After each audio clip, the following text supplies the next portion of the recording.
Hey everybody, so we've had a week of storms and rains and insane weather and trees blowing over and roofs getting ripped off buildings, and today we have the southeaster blowing and it's going to turn to an easterly later.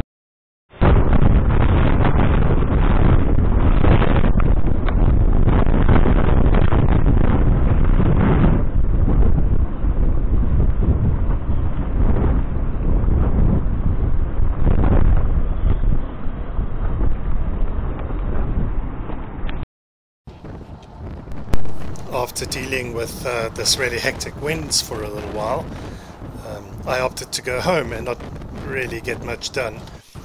Bouncing around inside became pretty much unbearable and can't get anything done in this kind of a situation.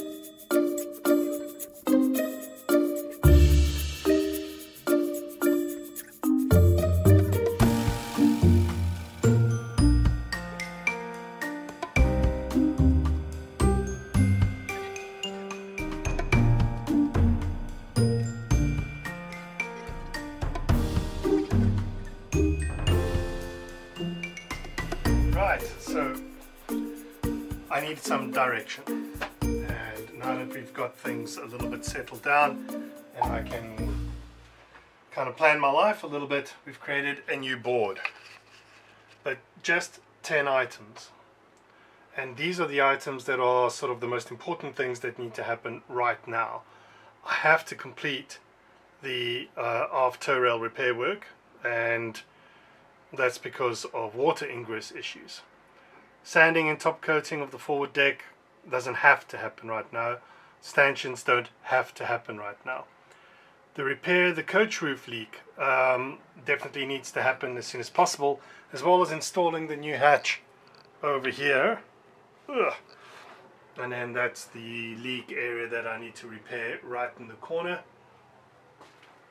That should happen fairly quick.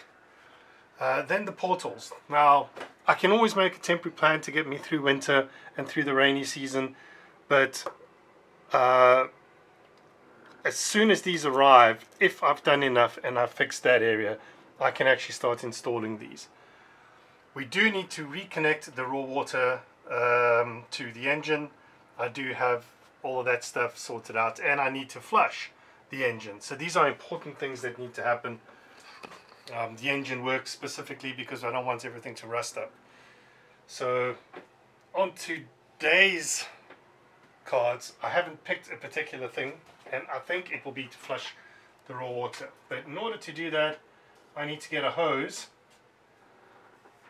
that'll fit onto the pump that I can take to a bucket or something. So that's in progress. Let's see what I can find to do this job.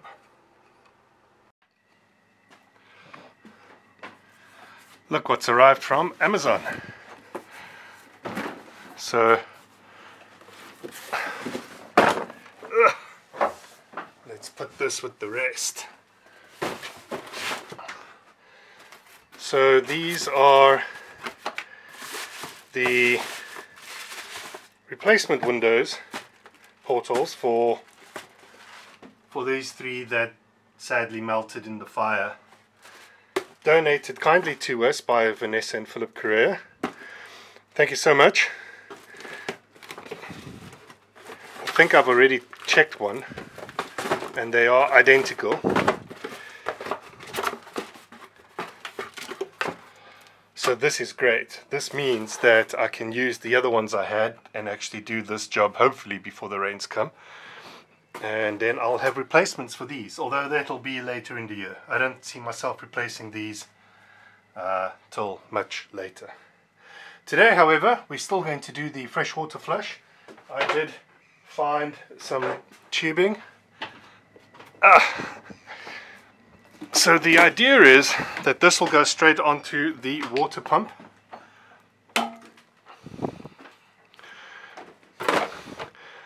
And into a bucket, a large bucket, probably this bin with the packet out. I'll fill that with fresh water and then I'll just let it flush out.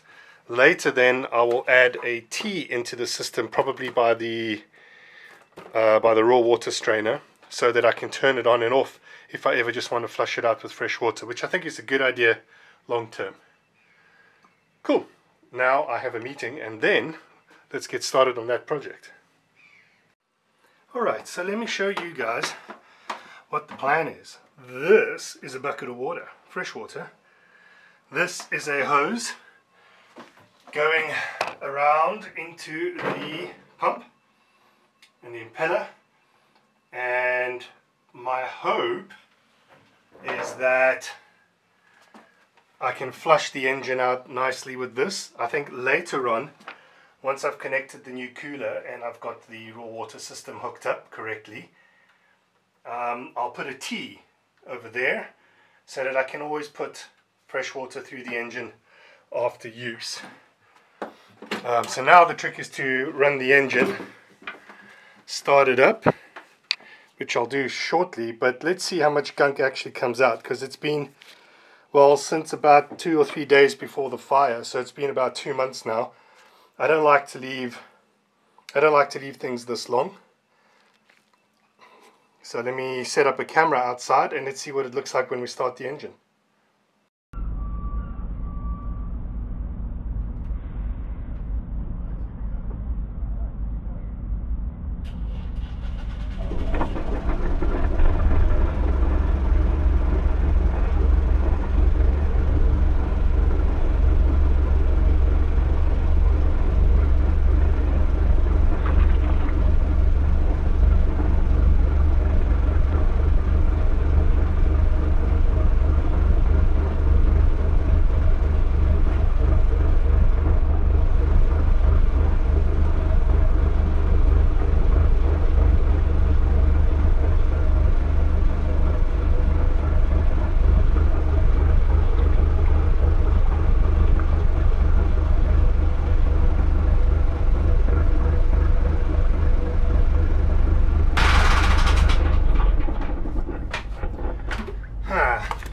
To not be sucking any water out at all.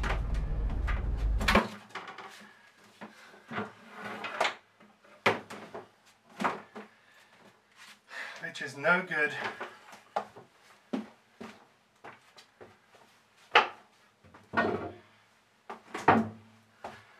Definitely doesn't make me feel good.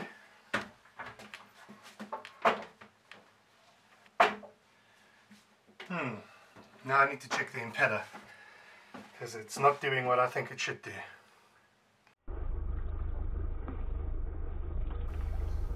So take 2. This time I tried to deal with what I thought was probably a water lock or some kind of vacuum lock, because no water has gone through here for a while.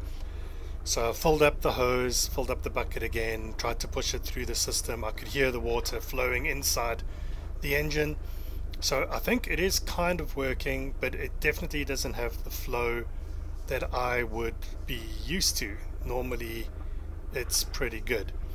So my guess is that the impeller might be a bit stuffed. So I'm going to pull that out, probably not this week. I'll have to make a plan to get a spare one. I'll probably do it next week or in the next 2 weeks. I'll rather move on to connecting the raw water properly again and testing it then with the tea in, so I can get the fresh water through, and we'll see how that goes. I did at some point start revving the engine a little bit, and then it worked a bit better, but yeah, not as well as I had hoped.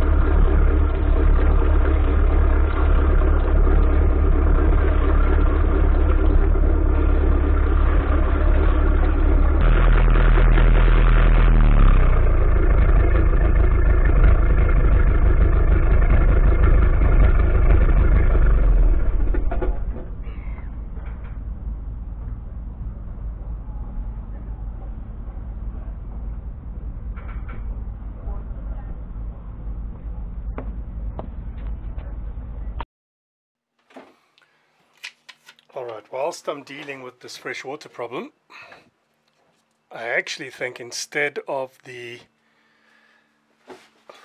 coolant issue, let me do the aft turrel repair, because I'm going to need to do a bit of work there. It's also one of these super important things.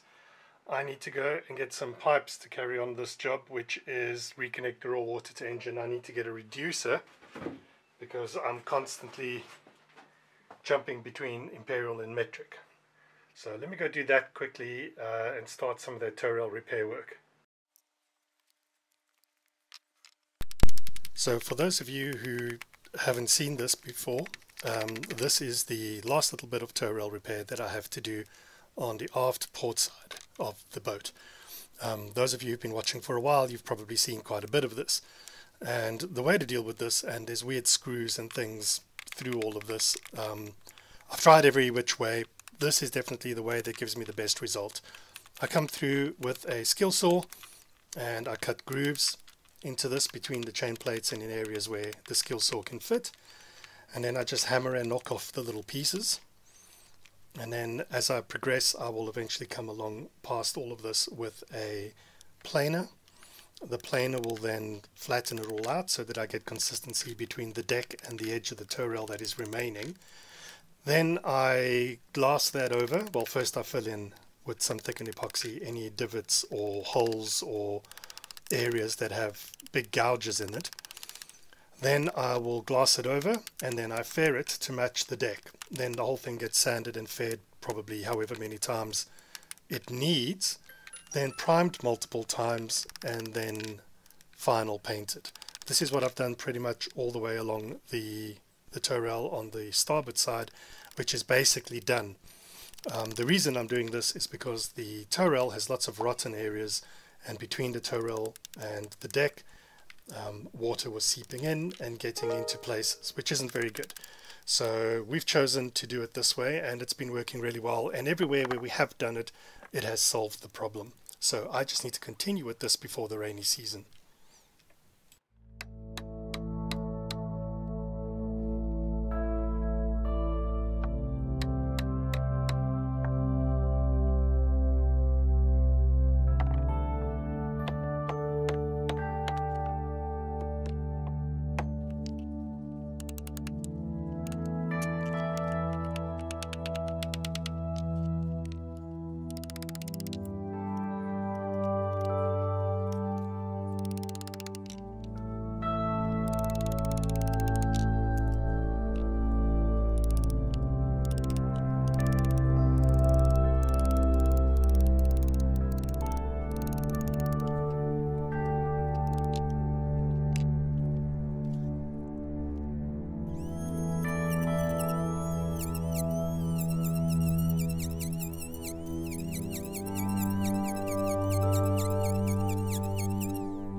So that'll have to be it for this week. I'm already starting on next week's video. I've made quite a bit of progress today, and hopefully we'll have a glue up happening soon on the turrels and some more work inside with the engine. So have a great week. Thank you for watching. Like, subscribe, and I will see you all next week. Bye bye.